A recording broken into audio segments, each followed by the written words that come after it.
সুপ্রিয় দর্শক, আপনারা দেখছেন এসপিএন বাংলা টিভি। দেখুন ও সাবস্ক্রাইব করুন এসপিএন বাংলা টিভি, দেশ ও মানুষের কথা বলে।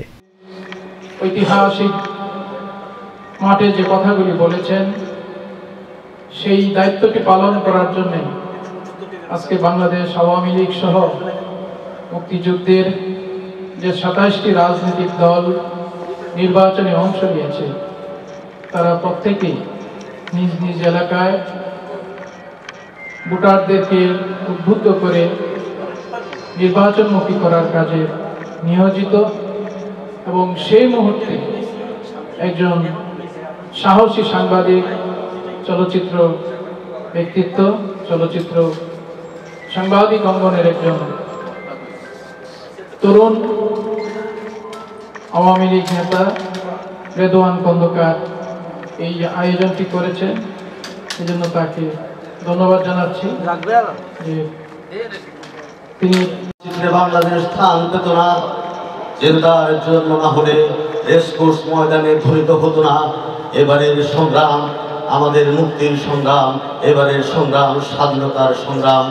সেই নেতা হাজার বছরের শ্রেষ্ঠ বাঙালি জাতির পিতা বঙ্গবন্ধুকে স্মরণ করছি, সকল শহীদ মুক্তিযোদ্ধাদেরকে, সেই সকল মা বোনদের যাদের ইজ্জতের বিনিময়ে আজকের এই লাল সবুজের পতাকা, গণতান্ত্রিক আন্দোলনে নিহত সকল শহীদদেরকে শ্রদ্ধাভরে আজকে এই দিনে স্মরণ করছি। প্রিয় ভাইরা, আমরা আজকে যে বঙ্গবন্ধু থেকে শেখ হাসিনা উন্নয়ন, অগ্রযাত্রা, সমৃদ্ধি, আমরা যদি জাতির পিতা বঙ্গবন্ধু আমাদেরকে বাংলাদেশ দিয়ে গেছেন, যুদ্ধ বিধ্বস্ত বাংলাদেশকে গড়ার জন্য তিনি বিভিন্ন কর্মসূচি দিয়ে গেছেন, কিন্তু বেশি দিন থাকতে পারেন নাই। বঙ্গবন্ধু জীবিত থাকলে আরো বহু আগেই বাংলাদেশ সত্যিকারে বঙ্গবন্ধুর সোনার বাংলা হতো। আজকে তার সুযোগ্য কন্যা জননেত্রী শেখ হাসিনা বাংলাদেশকে সারা বিশ্বের বিস্ময় হিসাবে আজকে উন্নীত করে চলেছে। একটির পর একটি উন্নয়ন মেগা প্রকল্প গ্রহণ করেছেন। আমরা আশা করছি আগামী দিনে খুব শীঘ্রই, সেদিন আর বেশি দূরে নয়, যেদিন বাংলাদেশ উন্নত এক রাষ্ট্র হিসাবে সারা দুনিয়ার বুকে স্থান করে নেবে। বাংলাদেশ আজকে যেভাবে উন্নয়নের মহাসড়কে উন্নীত হয়েছে, এই অগ্রযাত্রাকে ধরে রাখতে হলে এবং বাংলাদেশকে আরো উন্নয়নশীল দেশ হিসেবে উন্নীত করতে হলে আগামী 7 জানুয়ারি যে ভোট অনুষ্ঠিত হতে যাচ্ছে, সে ভোটে আবারও আমরা চাই আমাদের প্রিয় নেত্রী, বাংলার গণমানুষের নেত্রী, জননেত্রী শেখ হাসিনা আবারও ক্ষমতায় আমরা যদি তাকে অধিষ্ঠিত করতে পারি, তাহলে এই দেশ বঙ্গবন্ধুর সোনার বাংলা, ডিজিটাল বাংলাদেশ এবং জননেত্রী শেখ হাসিনার স্মার্ট বাংলাদেশে রূপান্তরিত হবে। জয় বাংলা, জয় বঙ্গবন্ধু, জয় হোক আমাদের সকল আপনাদের সবাই। পুরা ঘটনাটা মানুষের সামনে ধরে তুলতে হবে। যুদ্ধের সময় কি হয়েছিল, কার কি অবস্থা, একটু ধরে তুলতে হবে। আমাদের দেশ স্বাধীনতার পরে একটি ছবিও মুক্তিযুদ্ধের উপর হয়নি, যে কয়েকটা হয়েছে এগুলি মুক্তিযুদ্ধকে বোঝানোর জন্য এইসব ছবি না। কিছুদিন আগে একটা ছবি রিলিজ হলো, মুজিব। খালি মুজিব দিলে কি চলবো না, মুজিবের সঙ্গে কি আছে। যাই হোক, যিনি বানিয়েছেন ছবিটা 100 কোটি টাকা ব্যয়, এই ছবিটা আমি দেখেছি, আরো লোকে কিছু দেখছেন। এটা মুক্তিযুদ্ধের ছবি না, বঙ্গবন্ধুর পারিবারিক জীবন নিয়ে, ওনার বিয়ে শাদী কি কিছু না হয়েছে এগুলি। কাজে এই ছবি দিয়ে আমাদের মুক্তিযুদ্ধ, বঙ্গবন্ধুর জীবন কাহিনী, এটা প্রতিষ্ঠিত হয়নি। চায়নায় চীন যখন স্বাধীন হয় 12 বছর যুদ্ধ করার পরে, সেখানে মাও সেতুংয়ের উপরে 10,000 ছবি হয়েছে, মাও সেতুংয়ের উপরে। আমার সেজন্য মাও সেতুং আর চীন আজকে এই জায়গায় মানুষকে বুঝাই দিয়েছে এইভাবে দেশ স্বাধীন হয়েছে। এইভাবে চীন স্বাধীন হওয়ার পরে মানুষ দেশাত্মবোধক হয়েছে। মুক্তিযুদ্ধের ফিল্ম ছাড়া মানুষ দেশাত্মবোধক পায় না। আমাদের এখানে যারাই এখানে আছেন সবাই আমার ছোট, এবং মুক্তিযুদ্ধের সব ঘটনা তারা বলতে পারবো না, যেহেতু মুক্তিযুদ্ধে সবাই ছোট ছিল। একজন বিসিএস ক্যাডার অফিসার আছে, একজন উনি মানবাধিকার। আমাদের মুক্তিযুদ্ধের যে স্বাধীনের পরে বিসিএস ক্যাডার যে পরীক্ষা হয়েছে, ওই পরীক্ষাটার আমি একটা গ্রুপ ছিলাম, দুই গ্রুপ ঝগড়া লাগছিল, ওটা আমি মিটিয়ে দিয়েছিলাম বিসিএস পরীক্ষা। যাই হোক, তোফাল ভাই আর মনি ভাই ঝগড়া করছিলেন, আমি তখন যুবলীগের সেক্রেটারি ছিলাম। এখন যে কথাটা বলতে এখানে দাঁড়িয়েছে আজকে, আমার হোটেল বেশি বলার দরকার নাই। আপনারা যারা সামনে আছেন সবাই হয়তো মুক্তিযুদ্ধের ইতিহাস জানেন না। এই যে টেলিভিশনে যেগুলো দেখায় গোলাগুলি হইতেছে, ওই মুক্তিযোদ্ধারা স্পাইনের সাথে হইতেছে, এগুলি স্বাধীনের পরে আমাদের ক্যামেরাম্যানরা সেগুলি বানিয়েছে।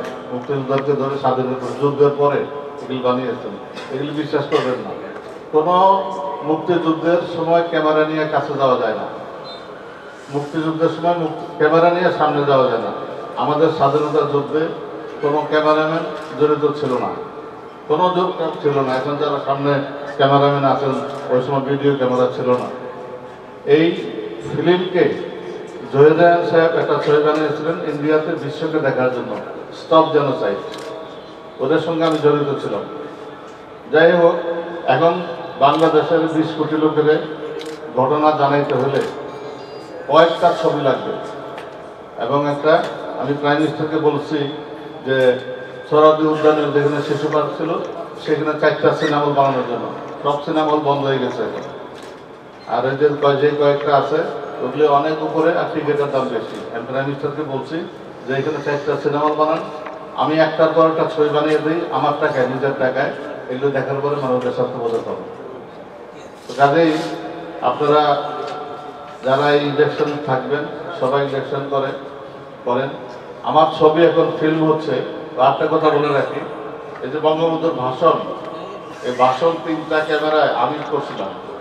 এই 3টা ক্যামেরায় এই ভাষণটা আর সাউন্ডটা করার জন্য স্টেজের নিচে ছিল নাগরাজ টেপ রেকর্ডার, ওটা দিয়ে। আর এইটা ভাষণটা ছিল 45 মিনিট। এটা স্বাধীনতার পরে কেটে আমরা এটাকে 20 মিনিট করেছি। তারপরে ইউনেস্কো পুরস্কার পেয়েছি। এটা আমারই করা।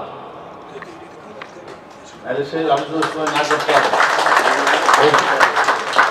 ওই সময় না করলে আপনার এই ভাষণ শুনতে পারতেন না। 3টা ক্যামেরা গেছে, একটা নাগরাজ স্টুডিও।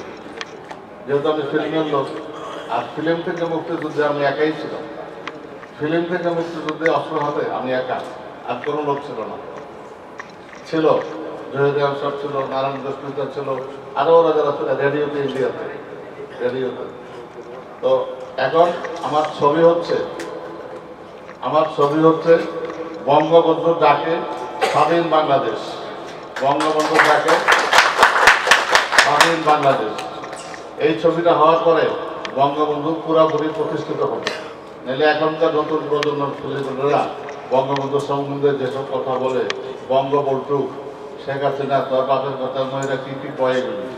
কাজেই নতুন প্রজন্মকে এবং আগামী 100 বছরের জন্য আমি সেই ছবিটা বানাচ্ছি, বঙ্গবন্ধুর ডাকে স্বাধীন বাংলাদেশ। এটা কেমন ঘটনা মুক্তিযুদ্ধের, আপনারা কেউই পুরোপুরি বলতে পারবেন না। এত যুদ্ধের পরে এখন যে ইউক্রেনের যুদ্ধ হয়েছে, এত বড় ঘটনা।